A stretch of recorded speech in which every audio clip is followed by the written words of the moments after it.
Je suis Mathilde Guillon Et je suis Laure Bonatti. Et nous sommes toutes les deux vétérinaires et résidentes du Collège européen de médecine du comportement.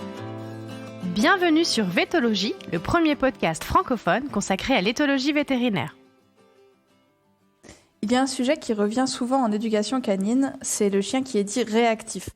Pour nous, c'est un motif de consultation récurrent, parce que c'est un vrai problème à vivre au quotidien, et surtout quand on vit en ville.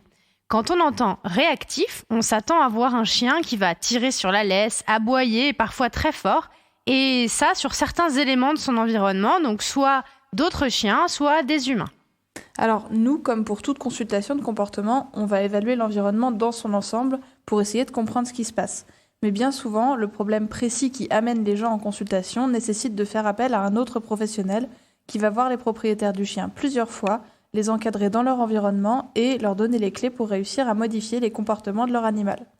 Et pour ça, heureusement, nous pouvons faire appel à des éducateurs et éducatrices canins. Et pour cet épisode, consacré donc aux chiens dits réactifs, on s'est dit qu'on allait laisser la parole à une éducatrice qui nous a souvent apporté son aide. Et donc on accueille aujourd'hui Anne Le Gorec. Anne, bonjour. Bonjour Laure, bonjour Mathilde. Donc tu es éducatrice, tu tiens aussi une pension familiale pour chiens, tu interviens à l'école vétérinaire d'Alfort où tu fais de la formation et tu fais aussi d'ailleurs de la formation au sein de ta structure. Est-ce que tu veux bien nous en dire un peu plus sur toi et sur ton parcours ? Oui, bon alors déjà c'est un très bon résumé, je vous remercie. Un peu plus, eh bien, j'ai commencé l'éducation canine en 2000, donc c'est assez facile à chaque fois quand on me demande depuis combien de temps t'éduques des chiens, 2000, donc 2023 maintenant, donc j'entame ma 23e année. La société dont je suis dirigeante aujourd'hui existe depuis 2007. Et effectivement, j'ai une pension familiale, c'est-à-dire que oui, chez moi, les chiens vivent avec nous. Au moment où je vous parle, nous avons un Malinois, un Chihuahua, un Terre-Neuve et un Croisé Border et un Beagle dans le bureau. Mais vous ne les entendez pas parce que en fait, on les a emmenés en promenade avant. C'est ça aussi le principe de la pension familiale. Et tout de suite, du coup, je vais forcément vous parler de la part sociale du chien. Donc voilà, depuis 2007, l'école de Midori-Yuki existe. Pension, éducation, cours, comportement et formation. Voilà, et ce que j'appelle aussi les canides, c'est-à-dire des journées, souvent le week-end, le dimanche, où on va organiser à partir du mois de mars et jusqu'à la fin des beaux jours, jusqu'à fin septembre, des journées d'initiation à différentes activités ludiques avec le chien, afin d'étayer un peu la relation entre le maître et le chien. Voilà. Quel joli programme.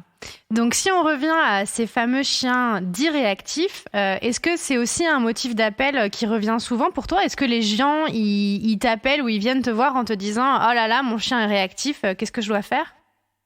Alors c'est quotidien. Et c'est quotidien encore plus depuis 2-3 ans.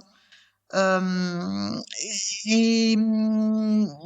vais peut-être en faire grincer plus d'un, mais si vous me permettez, j'ai envie de remplacer ce vocable réactif par la vraie vie, et la vraie vie c'est agressif. Je suis désolée de dire ça, mais souvent quand on me dit mon chien est réactif, j'ai très envie, des fois d'ailleurs je dis aux gens super, ça veut dire qu'il est vivant. Et là ils me regardent avec des yeux ronds, parce que moi réactif ça veut pas dire agressif, ça veut dire que l'individu réagit à une stimulation. L'agression fait partie de la famille réaction, mais c'est qu'une partie de la famille. Donc j'ai un petit peu tendance à penser que c'est assez compliqué en fait pour l'humain d'accepter l'idée que son chien puisse être agressif, et c'est beaucoup plus simple et facile à avaler entre guillemets de dire mon chien est réactif. En fait, déjà commençons par poser les vrais mots sur les vrais problèmes. Nous avons des chiens parfois qui sont agressifs, et effectivement au quotidien, j'ai des gens qui m'appellent encore cet après-midi pendant la promenade des chiens, une dame qui m'appelle pour un chien qu'elle qualifie de réactif, et en fait c'est stricto sensus de l'agression qu'elle me décrit au téléphone. Voilà, donc c'est oui très récurrent. Oui, effectivement, je pense qu'il y a un côté pilule plus facile à avaler quand on dit qu'ils sont réactifs plutôt qu'agressifs. Mais effectivement, on peut faire le même constat pour nous hein, quand les gens arrivent en nous disant que leur chien est réactif. Très souvent, et peut-être même dans la totalité des cas, c'est de l'agressivité. Et donc, toi, quand les gens t'appellent en disant donc mon chien est réactif, au-delà du comportement de réactivité ou justement d'agressivité, est-ce que tu as noté des schémas qui reviennent avec ces chiens-là, des races particulières, des modes de vie particuliers? Est-ce qu'il y a des problèmes que tu t'attends systématiquement à trouver qui viennent avec ce problème-là? C'est une bonne question, mais en fait, j'essaye de garder une neutralité parce que je veux pas me faire de jugement sans être allé jusqu'au bout de l'analyse et des questions posées. Donc, je commence toujours par un entretien qui est assez long, qui dure généralement 1 heure et demie et qui se décompose toujours, par contre, dans le même chemin de fer, c'est-à-dire, je commence par poser beaucoup de questions aux gens, faire un peu la genèse, l'histoire de ce couple chien, enfin ce binôme chien-humain, qu'est-ce qui se passe-t-il? Pourquoi les gens ont pris un chien? Pourquoi ce chien? Enfin, voilà. Ensuite, je vais en même temps, en parallèle, observer le chien, puis le tester et seulement à la fin amener des solutions, des conseils inhérents. J'ai envie de dire au binôme en fait, c'est-à-dire le chien, mais pas que le chien. Il y a aussi l'humain. Donc sur les comportements d'agression, est-ce qu'il y a des grandes familles qui reviennent? Oui. Je ne peux pas dire le contraire, même si en première intention, quand je reçois quelqu'un, encore une fois, je vais pas me faire un préjugement. Mais oui, je pense qu'effectivement, il y a une part de génétique, il y a aussi une part d'environnement lors des phases de développement du chiot. Et puis, surtout là, en 2023, on est à 3 ans des démarrages de confinement, il faut en parler. On est face à des chiens qui, une fois adultes et n'ayant pas assez connu, fréquenté, travaillé leurs habilités sociales, c'est comme ça que je les appelle, avec d'autres chiens, devenant adultes, on se retrouve face à des individus qui, dans les comportements qu'ils peuvent proposer à leurs congénères, ils ont surtout gardé la case tiens, je vais agresser. Voilà. Donc oui, il y a de la génétique, je le pense, mais pas que. Il y a aussi le maître, il y a aussi l'environnement de démarrage, et puis il y a ce que j'appelle l'environnement de démarrage, c'est de 0 à 2 mois, c'est-à-dire à l'élevage ou à la naissance, enfin si c'est un élevage. Donc il y a le 0-2 mois et puis il y a le 2 mois à 2 ans, grosso modo. Donc tous ces facteurs, il faut les prendre en considération et ça va m'aider dans le potentiel à modifier le comportement de l'animal parce que c'est quand même de cela dont il s'agit, c'est que les gens viennent me voir avec l'espoir ou la volonté d'avoir un chien plus cool avec ses congénères ou neutre parce qu'en fait ça c'est un des grands problèmes même fondamentaux, c'est qu'on a tendance à oublier une chose essentielle, c'est que un chien, c'est un animal social, au même titre que nous. Et si vous me permettez, je vais vous expliquer un parallèle que je fais souvent avec mes clients, qui les fait sourire, mais en même temps qui les fait comprendre ce sur quoi je veux les amener. Je leur explique que il faut s'imaginer que eux, humains, jusqu'à l'âge de 6-7 ans, ils ont vécu avec leurs parents, un groupe familial, des oncles, des tantes, enfin bon, tout allait bien. Et puis un jour, ils se sont levés et il y a un couple de phoques accompagnés de leurs enfants phoques qui sont arrivés et qui l'ont emmené. Ils ont emmené cet enfant et ils l'ont élevé avec beaucoup d'amour. Ils lui ont donné à manger exactement comme l'enfant le souhaitait. Bref, ils l'ont construit dans un environnement plein de bonne volonté et d'amour, mais sans humain. Et il se trouve que ce petit enfant qui vit donc sur une plage avec un banc de phoques, un beau matin, il voit au loin une silhouette humaine arriver. Et là, je dis à mes clients, à votre avis, pensez-vous que vous allez avoir une communication ajustée face à ce que vous apercevez au loin qui ressemble à un congénère ou pensez-vous que vous allez être hyper, extra, hors norme? Bien évidemment, la réponse, elle tombe de source. On ne peut pas avoir une communication ajustée quand on est face à un congénère qu'on n'a pas vu depuis très longtemps. On est souvent exubérant ou complètement apeuré. Bref, on n'est pas, entre guillemets, dans la norme. Je donne souvent cet exemple pour expliquer aux gens qui viennent me voir avec un chien qui n'a pas vu de chien depuis plusieurs mois et qui, selon eux, devient, entre guillemets, réactif. L'un des processus qui a pu amener ce chien à devenir agressif avec ses congénères. Ouais, c'est un très joli exemple. Oui, c'est vrai que c'est très parlant. Je pense que tous les auditeurs de vétologie retiendront cette histoire de phoque la prochaine fois qu'ils verront un chien aboyer au bout de sa laisse. Du coup, depuis le début de l'épisode, Anne, tu nous parles beaucoup du fait que le chien est un animal social, et c'est quelque chose qu'on répète aussi, nous, à chaque fois qu'on a l'occasion de parler des chiens ou des chevaux d'ailleurs. C'est très important, évidemment, c'est vraiment un besoin. Moi, j'ai tendance à dire aux gens, votre chien, il doit manger, sortir, faire ses besoins et voir d'autres chiens. Mais donc, on tourne autour de ce thème de la socialité. Et donc, toi, est-ce que tu vois des chiens qui sont toujours réactifs ou donc agressifs? On l'a compris parce que c'est le terme qui est le plus juste. Mais donc, les chiens, ils sont toujours réactifs avec d'autres chiens, ou parfois, on peut avoir des chiens dits réactifs / agressifs dans d'autres situations et face à d'autres stimulus que les chiens. Oui, de toute façon, y a quand même une porte ouverte à enfoncer, mais qu'il est bon de rappeler, c'est que les comportements d'agression font partie du répertoire comportemental d'un chien, au même titre que nous d'ailleurs. Nous ne sommes pas dans un monde de bisounours, et nous-mêmes humains, ça arrive que nous soyons joyeux, tristes, en colère et agressifs au passage. Donc oui, un chien peut être agressif avec ses congénères, mais pas que. Ce qui est génial, je sais pas si c'est le cas, mais ce qui est enrichissant, c'est que un chien peut avoir des comportements d'agression avec d'autres espèces que les congénères ou que nous, peut être agressif avec humains, mais pas avec chiens, ou les deux. Et ça, c'est vraiment multifactoriel. Donc du coup, moi souvent, je suis obligée de différencier entre le chien agressif, le chien prédatif. Souvent, il y a énormément de confusion entre la prédation et l'agression, et on ne peut pas. Tout éducateur canin doit forcément observer ces deux mamelles. Je suis face à un chien agresseur ou un chien prédateur, parce qu'on va pas forcément aborder, travailler le chien de la même façon. On peut aussi avoir de toute façon les deux. On a besoin, et ça pour moi c'est essentiel dans le démarrage du travail avec le chien et l'humain, c'est de comprendre quel est le budget activité de ce chien dans ces 24 heures.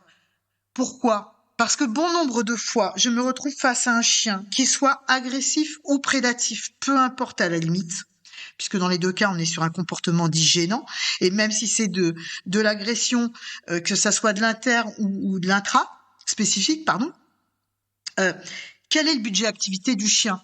Il faut noter une chose, c'est que moins nous occupons nos chiens, mais encore une fois, il faut être graduel, plus le chien qui s'ennuie va trouver des occupations, on va le dire comme ça. Et il se trouve qu'il y a bon nombre de chiens qui montent en prédation ou en agression, parce qu'en fait, ils y trouvent leur compte. Parce que là aussi, on va enfoncer une porte ouverte, faut jamais oublier une chose, c'est qu'un chien produit un comportement qui lui semble le plus adapté à la situation. Donc, c'est important de le dire aux gens, aux propriétaires de chiens, parce qu'en fait, quand ils comprennent que leur chien un comportement d'agression, parce qu'en fait le chien il trouve son compte, ça change un peu la donne. Ils comprennent mieux comment fonctionne leur chien.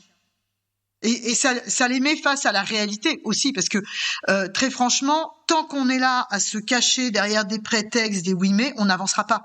D'où ma réaction tout à l'heure, pour le coup, est de dire non, on va pas parler de réactivité, on va parler d'agressivité. Oui, c'est vrai que c'est intéressant de parler de la motivation sous-jacente et du fait que le chien il trouve son compte. Elle est essentielle, la motivation aussi de l'humain, parce que très franchement, travailler, moi, éducatrice, un chien qui va baisser son niveau d'agressivité, mais si son humain, lui, il fait rien, quel intérêt? Je vais avoir un chien qui va être cool chez moi et agressif avec l'humain qui partage sa vie. Je vois pas l'intérêt. Oui, c'est sûr que ça fait partie de notre travail de toute façon, je le disais au début, mais d'évaluer l'environnement du chien dans son ensemble et de replacer le chien dans son contexte. Et donc toi, effectivement, quand tu rééduques les chiens en pension et que tu fournis un travail qui est souvent conséquent, j'ai pu le voir de mes propres yeux, ben, c'est sûr qu'il faut que le propriétaire suive quand il récupère son chien. Alors, c'est aussi le rôle de l'éducateur de transmettre les instructions, le savoir et d'accompagner. Parce que prendre un chien en rééducation et le rendre point barre en 5 minutes, c'est une hérésie. Bien sûr que derrière, il y a un programme pédagogique et éducatif à mettre en place et un suivi. Tout à fait, oui. Et est-ce que tu as une idée, j'imagine que tu suis aussi heureusement des chiens qui n'ont pas de problème, que tu suis des chiots, est-ce que tu vois le moment où ça commence et par exemple toi qui as des chiens de berger, hein, tu le disais, tu as des malinois, tu as eu aussi des borders, est-ce que tu as pu voir ces comportements apparaître? Parce que je sais que chez les chiens de berger, c'est quand même des comportements qu'on voit souvent. Est-ce que toi, tu l'as vu à sa genèse, entre guillemets, sur tes chiens ou sur des chiens de clients? Bien sûr. Ouais, mais en fait, en soi, tout chien a un potentiel agressif, mais sur mes chiens de berger, c'est plus des comportements. Alors, sur les borders, puisque voilà, j'ai quoi comme chien? Aujourd'hui, j'ai 2 malinois, un chihuahua, et j'avais une border qui était une chienne, bon, ouais, voilà, que je qualifie d'exceptionnelle, mais je pense qu'elle l'était.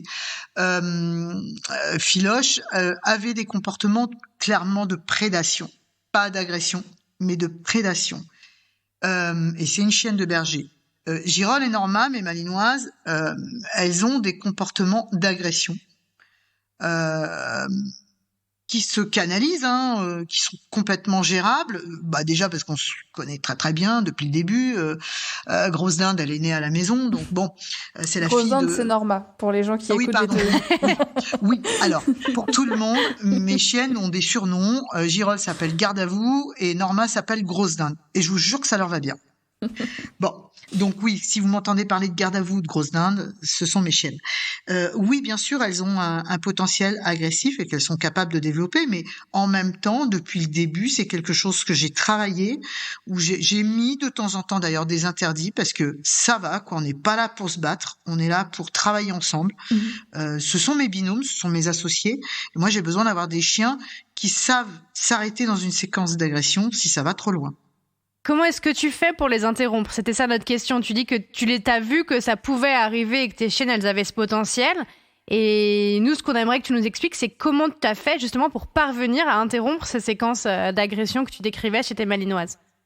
Eh ben, en fait, tout petit, dès 2 mois, il y a une chose qui a travaillé, c'est, je sais pas si c'est le bon mot, si c'est le mot contrôle, mais en tout cas, apprendre à mes chiennes ou à mes chiens, parce que Waf, c'est pareil, mon chihuahua, qu'à un moment donné, un humain, ça peut dire stop, on se calme.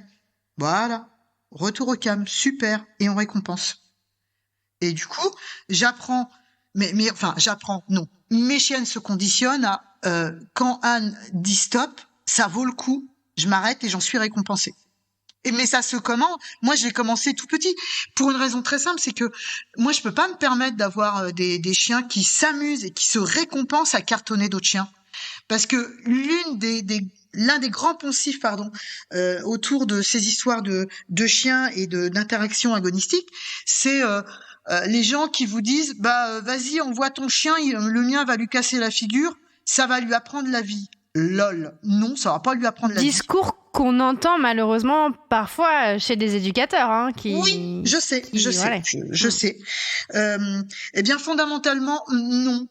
C'est pas parce que vous avez un chien agressif et que vous allez le mettre face à un plus gros qui va lui casser la figure encore plus que le chien va en tirer un enseignement, on va dire, de sagesse et d'apaisement. Bien au contraire. Souvent, je prends un exemple. Le vocable est repris aussi par Bertrand de Putte. C'est le terme de hooligan. Si vous prenez un hooligan et que vous le mettez avec d'autres hooligans, il est dans ce qu'il sait faire, dans son élément, c'est-à-dire il prend un plaisir intense à casser la figure à l'autre. Donc, quand vous mettez un hooligan faible avec un hooligan fort, ils apprennent à se casser la figure et ils sont riches d'enseignements pour aller encore plus dans l'agression.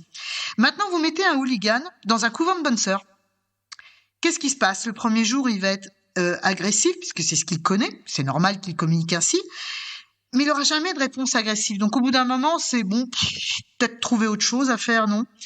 Et voilà. Et petit à petit, bon, je dis pas qu'il va porter le voile dès le lendemain, le hooligan, mais comme il ne reste pas moins qu'un hooligan qui est un humain ou un chien agressif qui est un être social, au bout d'un moment, l'attractivité sociale va faire qui va chercher autre chose à faire que de casser la figure. Mais encore faut-il que l'humain l'aide dans cette voie.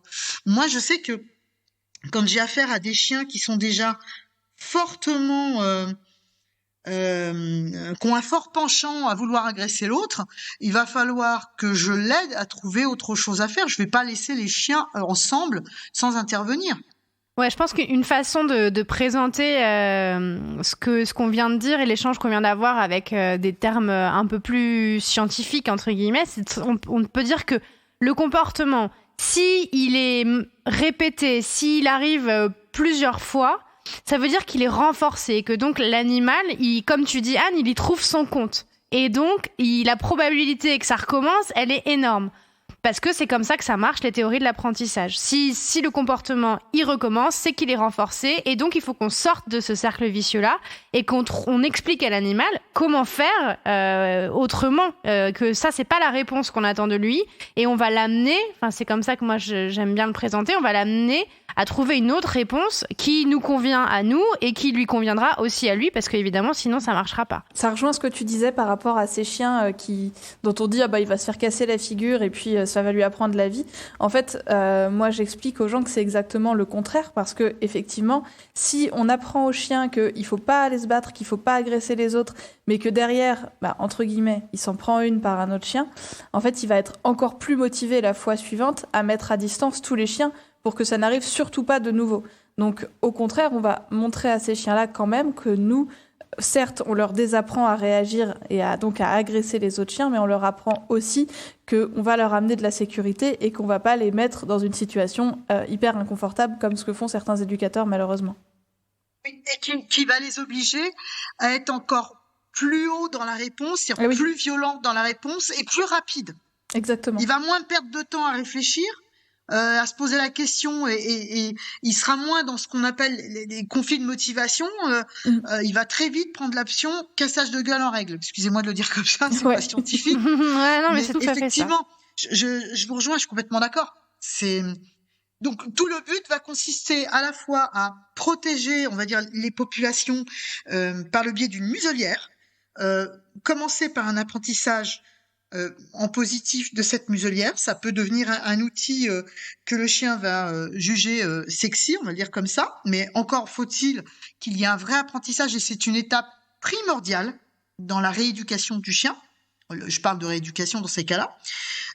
Première étape, c'est ça. La deuxième étape, ça va être ensuite de travailler le contrôle de l'animal par le biais à la fois du rappel, par le biais d'apprendre au chien à nous suivre, quelles que soient les situations, un petit peu de blocage aussi, genre stop. Et une fois qu'on a fait ça, on va recommencer à mettre le chien avec d'autres chiens, des chiens de préférence avec des morphotypes différents. Ça permet au passage d'ailleurs de qualifier le niveau d'agression du chien. Est-ce qu'il est complètement généralisé ou est-ce qu'il est encore ciblé sur certains morphotypes ou certains sexes, mâles, femelles. Je connais des femelles qui sont hyper cool avec les mâles, mais dès qu'elles voient une autre nana, enfin une autre femelle à distance, elles deviennent hystériques. Et je connais d'autres chiens qui déclenchent une agressivité uniquement sur certains morphotypes. C'est souvent en rapport avec la taille d'ailleurs, ou les chiens brachycéphales. Ça, c'est vrai que les pauvres bulldogs ou des chochos, des chiens comme ça, on sent bien que en face, les autres chiens, des chiens de berger ou des formats lupoïdes, là, ça communique super bien, ça sait bien dire oui, non, j'aime pas. Comme c'est manifestement moins clair pour les autres, pour les brachycéphales, les pauvres, des fois, ils se font un peu cartonner alors qu'ils étaient juste en train de respirer, quoi. Bon, et ils grognaient pas. Mais bon, voilà, cela étant dit, la rééducation, elle commence par l'apprentissage de la muselière, dans la foulée récupérer du contrôle en positif. On n'est pas obligé. Le contrôle ne veut pas dire je te casse la figure et tu m'écoutes, évidemment. Créer du lien avec le chien, lui proposer des trucs un peu glamour et sexy, parce que derrière des problèmes d'agressivité chez le chien, que ce soit en inter ou en intra, on a très souvent un chien en fait qui, excusez-moi du terme, s'ennuie profondément, puissamment, et le fait de d'étayer la relation par des apprentissages fait diminuer le niveau d'agressivité du chien. C'est aussi pour ça qu'à l'école de Meidor Yuki, on propose les canidaises le week-end, parce que ça résout une partie de la problématique. Et petit à petit, voilà, on va remettre le chien dans du bain social, c'est comme ça que je l'appelle, mais toujours avec des chiens qui sont soit neutres, soit amicaux, mais pas des chiens qui ont aussi comme objectif de casser la figure à l'autre. Ouais, tu parlais de chiens qui s'ennuyaient. Effectivement, c'est une des... Peut-être pas la cause, mais en tout cas, un des facteurs qu'on voit arriver avec ces chiens agressifs-là. Souvent, c'est des chiens qui sont en fait frustrés. Est-ce que toi, il y a d'autres choses dans l'environnement, d'autres causes, ou en tout cas, je dirais, comorbidités qui arrivent avec ces chiens agressifs? Tu parlais tout à l'heure de la socialisation aux autres chiens qui a été mal faite. Tu parlais de la génétique. Est-ce qu'il y a d'autres choses que tu constates? Le maître. Et une énorme méconnaissance, surtout en France, des besoins sociaux des chiens. C'est un truc de fou. C'est un truc de fou. C'est pour ça que je prends l'exemple de ma plage, mon banc de plage là, avec les morses, pour bien faire comprendre que ne pas permettre aux chiens de développer ses habiletés sociales va le mettre en porte-à-faux et va le faire monter en agressivité ou en peur. Enfin, en peur qui peut déclencher peur parce que ne sachant pas communiquer avec l'autre, et donc agression. Mais ça, c'est une méconnaissance de l'humain et une appréhension de l'humain. C'est-à-dire que derrière tout ça, il y a l'humain qui ne connaît pas vraiment fondamentalement les besoins de leurs chiens, qui ne savent pas les gérer.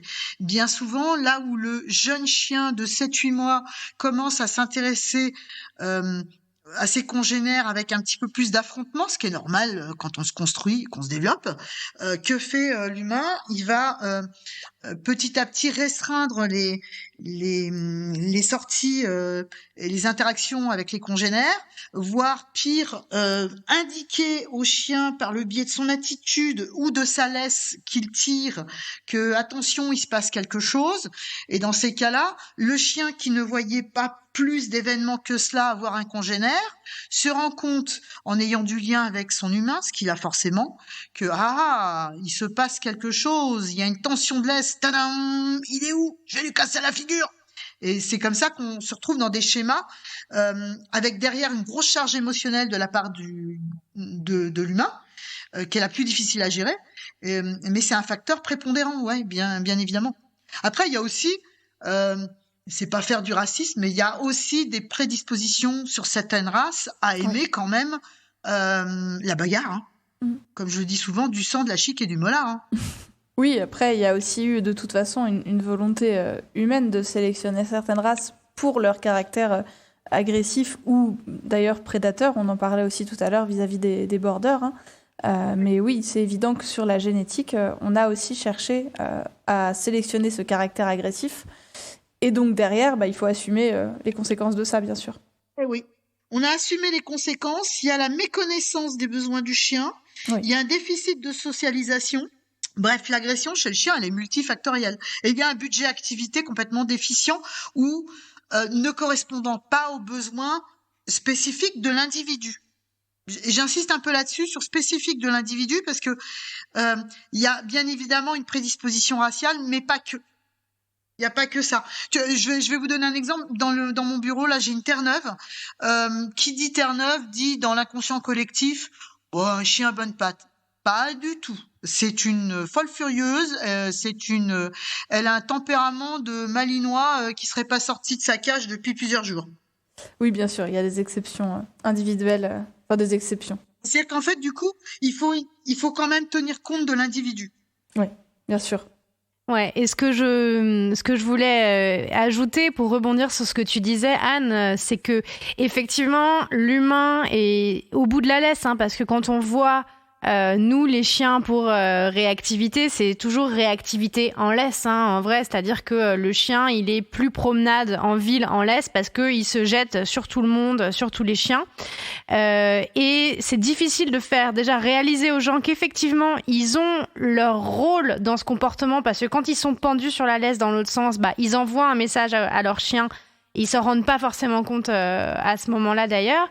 Et je pense qu'il faut aussi insister sur le fait que c'est quand même un problème qui est difficile à gérer seul, et qu'il faut insister sur le fait que les propriétaires qui ont un chien agressif en laisse, ils vont avoir besoin d'un accompagnement par un éducateur qui leur explique que là, bah, ils font telle chose qui va déclencher le comportement, ou en tout cas renforcer le comportement de leur chien, et que c'est essentiel d'être bien accompagné pour résoudre ce type de comportement indésirable. C'est faisable, hein. On arrive heureusement à rééduquer des chiens grâce à des gens comme toi, Anne, notamment, mais voilà, on peut, je pense, pas y arriver seul, surtout qu'on insiste bien, et c'est aussi l'objectif de Vétologie, c'est de transmettre un peu de la science au plus grand nombre. On insiste bien sur le fait que oui, les humains sont pas très compétents pour savoir ce dont leur animal domestique a besoin, que ce soit un chien, un chat, un cheval, un lapin, etc. Donc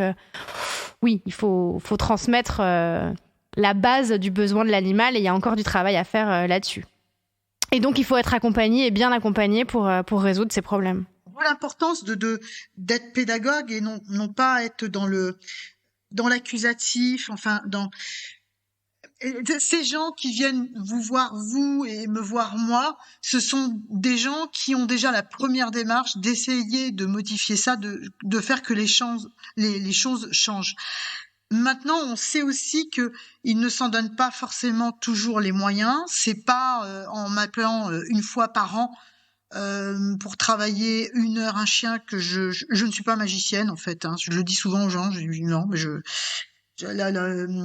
je sais faire des trucs, mais il y a un travail régulier, mais c'est aussi tout ce travail d'accompagnement où on va pas culpabiliser la personne, mais par contre lui faire prendre conscience que tant qu'il sera sur cette charge lui-même, cette charge émotionnelle intense, il n'aura jamais des comportements ajustés, et il aura beaucoup de mal à gérer son chien et à contrôler lui-même ses émotions. Quand je suis face à un humain qui se tend complètement et qui crie parce que son chien vocifère, on peut pas s'en sortir dans ces cas-là. Donc la première des choses que je demande aux gens, c'est à la limite de filmer des scènes, et ensuite on les décrypte ensemble, mais pas sur du tout un mode culpabilisateur, accusatif, mais au contraire expliquer ce qui nous amène à avoir ces comportements et comment on peut changer ça. D'où l'importance en amont de travailler un peu le contrôle de son animal, parce que c'est récupérer un petit peu d'assurance. Ils sont perdus, les gens, dans ces cas-là. Oui, et puis en plus, ils sont perdus. Ils ont aussi... J'ai le mot honte qui me vient, je sais pas si c'est ça, mais en tout cas, quand ils se promènent avec leur chien agressif, le regard des gens autour, il est pas bienveillant du tout, hein. Donc, et c'est souvent quelque chose, voilà, c'est quelque chose qui s'installe sur plusieurs mois. Et effectivement, oui, c'est difficile. Je pense qu'avoir un chien agressif, c'est compliqué pour les gens. Et effectivement, quand tout le monde vous dit il est réactif congénère, réactif humain, réactif je ne sais pas quoi, derrière ils se sentent montrés du doigt par les autres gens autour. Donc c'est pas facile, hein, vraiment. Pour le coup, ils se sentent agressés. Ouais, tout à fait. Ça les rend peut-être un peu réactifs d'ailleurs. Oui. Oui, aux autres propriétaires de chiens. De toute façon, le chien, c'est un formidable ciment social, mais en même temps ça part aussi dans l'autre sens, parce que quand on est face à un chien, quand on est propriétaire d'un chien qui vocifère comme un malade sur le congénère en face, et que l'humain en face vous regarde avec un air désapprobateur, genre t'es un mauvais maître, t'as pas su gérer ton chien, c'est très compliqué, il faut prendre sur soi. Autre chose, c'est l'image véhiculée par la muselière. C'est là qu'on voit qu'en fait nous sommes à fond sur les émotions et non pas sur le raisonnement, parce qu'en fait, de vous à moi, un chien muselé, c'est donc un propriétaire qui cherche à résoudre le problème, à protéger son chien et les populations. Ok, donc a priori on est face à quelqu'un de plutôt responsable. Or, ce sont ces gens-là qui se font, entre guillemets, mal voir. C'est-à-dire que c'est là qu'on a la pression sociale. Et je me retrouve parfois avec des gens qui ont des chiens, ce sont des vraies mâchoires sur pattes, non muselés. Et quand je leur dis, mais pourquoi vous muselez pas? Ils me disent, non, mais je préfère le sortir à 5 heures du matin et à 1 heure du matin, quoi. Pour éviter les gens, mais ne pas museler. Autre chose, en aparté, mais s'il y avait un fabricant qui voulait se lancer dans la fabrication de muselières roses pour les filles et bleues pour les garçons, moi je serais partante, hein. J'en fais la promo. Parce que très franchement, ça paraît très simple, très puéril, mais je sais que l'image de la muselière en noir comme ça, elle est lourde. Et elle passerait nettement mieux, ça serait beaucoup plus glamour, sexy, si c'était rose pour les filles et bleu pour les garçons, ou d'autres couleurs girly, je m'en fiche. Mais vous voyez ce que je veux dire? Ouais. C'est des petites paillettes, des choses qui brillent, ouais. Ou arc-en-ciel. Ou arc-en-ciel. Les blouses de véto avant qui étaient blanches, machin. Maintenant, on a des trucs à paillettes de folie, des pansements super rigolos. On a tout. Why not sur les muselières? Bon, je précise quand même que chez Vétologie, on n'est pas sectaire. On peut mettre du rose pour les garçons, c'est pas un problème. Et du bleu pour les filles. Et du bleu pour les filles, bien sûr. Voilà. Un joli bleu. Ou tout le monde en violet. Et un rose girly pour les garçons. Merci d'avoir précisé. Je crois qu'on a fait le tour de tout ce qu'on voulait demander à Anne pour cet épisode. Je pense aussi. Merci. Alors, si on résume donc ces fameux chiens réactifs, déjà, le message numéro 1, je pense que c'est qu'il faut se faire aider parce que on sait que c'est un vecteur énorme de stress, de honte aussi, tu l'as dit Laure, et de culpabilité. Mais malheureusement, c'est des situations dont on peut rarement se sortir seul, justement à cause de toute cette charge émotionnelle. Donc vraiment, n'hésitez pas à vous rapprocher d'éducateurs, de vétérinaires en médecine du comportement qui seront bienveillants avec vous et avec votre chien. Il ne s'agit pas évidemment d'aller faire de l'éducation coercitive. Ce sont des comportements qui apparaissent en général parce qu'on a eu un défaut de socialisation, mais pas forcément que. On peut aussi avoir une génétique qui favorise ça. On peut avoir des causes environnementales de plein de natures différentes. Donc, la personne qui va vous aider aussi à trouver ces causes-là et à les résoudre. Donc, encore une fois, faites-vous aider. Et la rééducation, va passer par le fait d'apprendre au chien à trouver une réponse alternative qui lui convienne et qui vous convienne. Donc, à nouveau, ça va être du travail. Et Anne, tu le disais, mais c'est pas du travail, une séance par an de 1 heure. Hein, c'est vraiment du travail régulier sur parfois plusieurs semaines, plusieurs mois. Évidemment, ça dépend. C'est une réelle modification de l'abord du chien par le propriétaire, en fait. Hein. Oui, c'est vrai. C'est souvent notre travail, d'ailleurs. Oui, bah oui. Ouais. Et c'est votre travail et c'est aussi le mien, c'est qu'on doit vraiment travailler l'accompagnement. Ah oui, je t'incluais dans le nôtre. Pardon, oui, bah ouais. Bien sûr. Éducateur et vétérinaire, c'est vrai que c'est quand même toujours mieux quand on arrive à travailler ensemble et qu'on se fait confiance mutuellement. C'est là qu'on a les meilleurs résultats. Oui, le combo évidemment. Gagnant. Exactement, le combo gagnant. C'est ça. Ok, je vais conclure l'épisode du coup parce que Mathilde vient de nous faire ce petit bilan de ce qu'on s'est dit. Je rajouterais juste qu'on n'oublie jamais, on garde dans un coin de sa tête que le chien est un animal social et que voir des congénères, c'est pas juste les voir de loin, interagir avec des congénères de manière positive, en liberté, tous les jours, c'est essentiel pour les chiens.